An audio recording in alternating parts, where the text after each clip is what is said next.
Good morning, Dr. Singer. Good morning, Penny. Good morning. The North American Society for the Psychology of Sport and Physical Activity, NASPSPA, will celebrate its 50th anniversary in June 2017. As part of the celebration, it was decided that we would interview the previous distinguished scholars. My name is Penny McCullough, and today we're chatting with Dr. Robert Singer. Through 2016, NASPSPA has named 24 distinguished scholars. Dr. Singer, you were named as a distinguished scholar in 2008. This interview is occurring in January 2017. So we have a few questions for you, and we'd like to hear about your background. Please tell us a little bit about your academic background. Yes, I graduated from high school in Brooklyn in 1954. I went to Brooklyn College for 1 year and then dropped out for personal reasons. I joined the Army for 3 years and ended up in Korea for 16 months on the dividing line, and then returned to school after that. And when I returned to Brooklyn College, I studied physical education and to be a teacher and to potentially coach basketball and baseball. In 1961-62, I applied for an assistantship in physical education at Penn State University and received one. I really don't remember why I selected Penn State, but it turned out to be a good decision. My advisor turned out to be John Lawther. He was dean of the school and very famous for a long time historically as far as his writing and so forth in the area of sports psychology and motor learning. As far as my master's thesis, it was not very memorable. I then applied for an assistantship at Ohio State University and received one. I was there from 1962 to 64. No particular reason as to why I decided on Ohio State. I'm happy that they accepted me. And about halfway through my studies in physical education, I realized I was not being challenged, was in my own mind not being challenged enough. And I got very excited about studying and learning more about the psychology of learning. My advisor in physical education allowed me to take whatever graduate courses I wanted to take in psychology. I took an experimental psychology class with D.D. Wickens, a very famous classical conditioning psychologist, and he became my unofficial advisor and served on my doctoral committee. My focus was basically in the area of cognitive psychology, and what I tried to do is to make applications to the learning of movement skills. And in fact, I remember in each of my 6 graduate classes I took, I had 2 sets of notes, one for the classes, so hopefully I would do well. Another one were my notes that I took trying to determine applications to the learning of motor skills, especially sports skills. And by the way, all those notes ended up being the basis for my motor learning and human performance book that was published in 1968 with Macmillan Company, and then published again in 1975 and 1980. I got really excited about understanding experimental research, how it's conducted, and what kind of statistics would be most appropriate. I always wanted to be an outstanding teacher, a mentor, researcher, with a focus on the scholarly aspects of motor learning and the practical applications to sport, recreation activities, dance, the production of skilled movement. I think basically through my doctoral program, I was self-taught for the most part. As to my doctoral dissertation, it was the topic was massed versus distributed forms of practice and the acquisition of movement skill. After that, my doctoral studies, I then got interested in a number of themes having to do with practice conditions, and that might be most favorable for the learning and performing of movement skills. In fact, I got so excited about ideas and to produce and to contribute to the literature that I very rarely could sleep well at night. I used to sleep with a pad next to my bed with a pencil, which I ended up doing throughout my career. It seemed like any time I was trying to go to sleep, I was suddenly thinking of what I thought were pretty good ideas to write down. And I didn't want to lose those ideas with sleep. So throughout my life, it seems like sleep has been least important. important. And I undertook a number of studies having to do with various practice conditions and which ones might be most favorable. And many articles were published in the Research Quarterly in 1960s to the 1970s. My research interests changed over the years.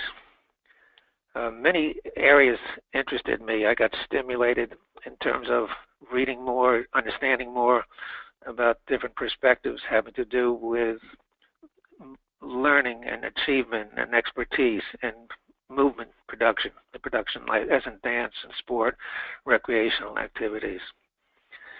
I was fortunate for many, many years to have exceptional doctoral students whom I advised, and they challenged me, stimulated me, and I think as I grew, they grew as well.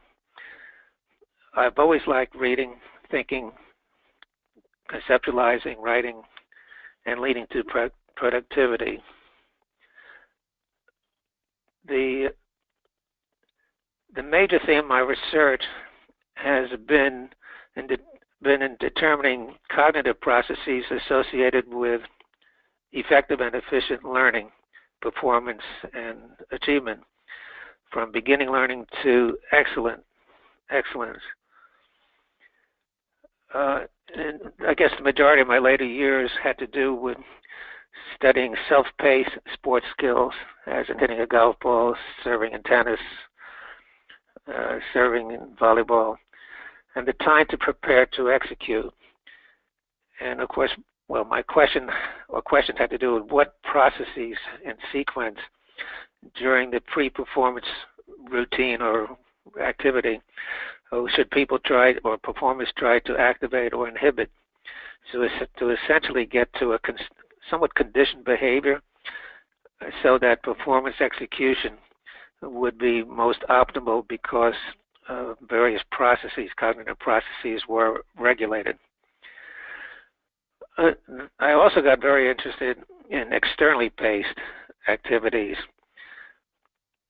where there's rapid information processing needed and rapid decision making, and having a lot to do with attentional factors like distributed attention, focus of attention, adapting to situations as required or as demanded.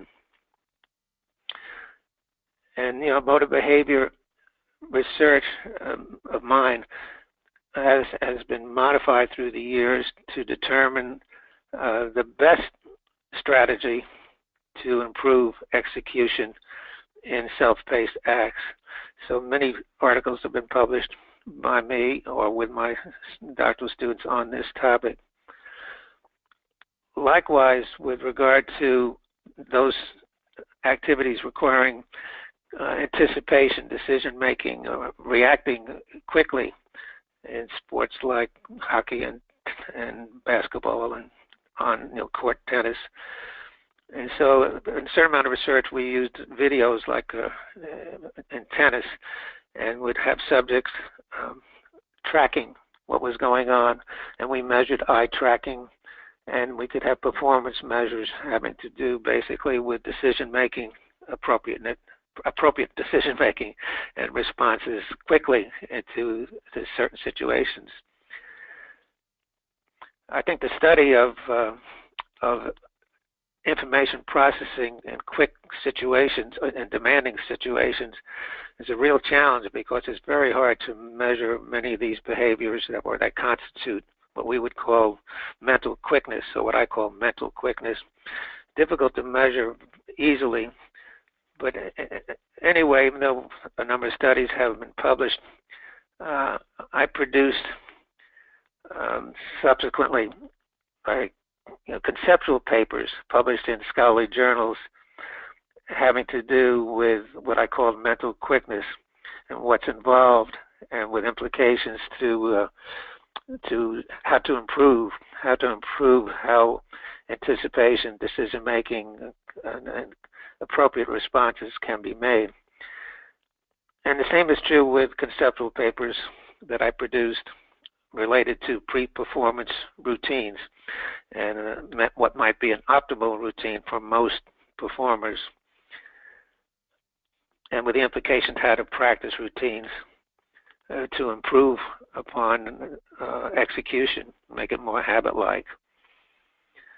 As far as my contributions, besides all the scholarly research papers published and the many chapters in books and books themselves, in particularly as far as books go, I produced with a few others the Handbook of Research on Sports Psychology with Macmillan Company, and Handbook of Sports Psychology with John Wiley Company, with many chapters summarizing contemporary research at that time on many topics that could be associated with sports psychology.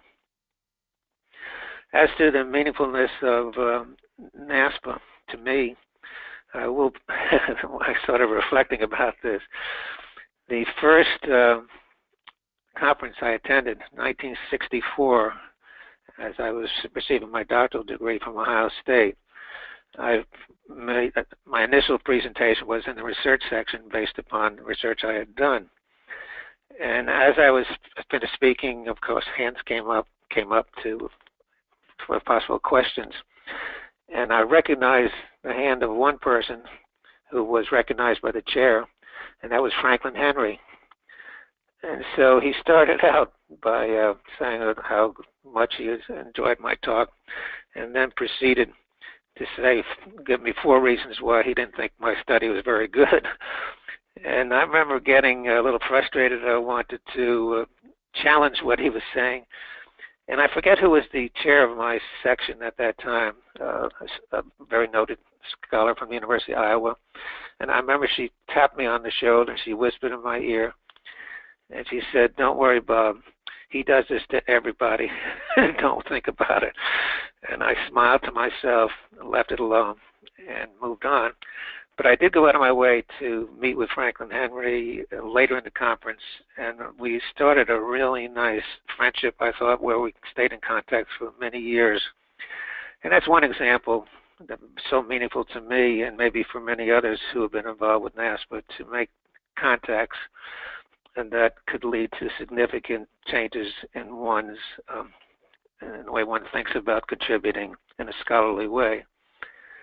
And I think as far as NASPA goes, it's great to learn from other scholars, sharing ideas, and becoming networking with those who are significant in the field, and maybe equally as important, young people just starting out, and what they're thinking about and what they're trying to achieve.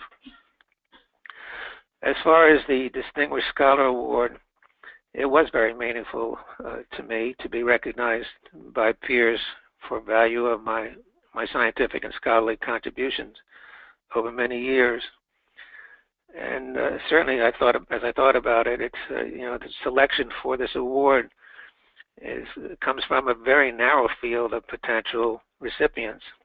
We don't have that many.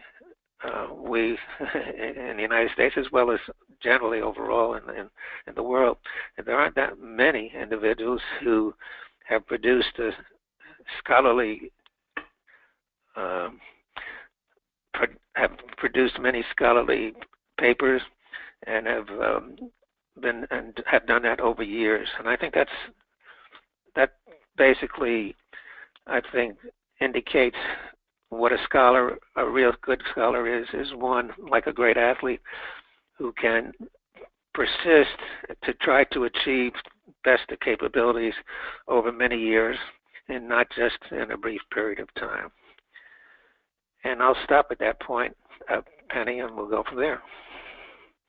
Well, Dr. Singer, you could not have been more well prepared. I was about to ask you 10 questions, and you answered them all when I asked the first one.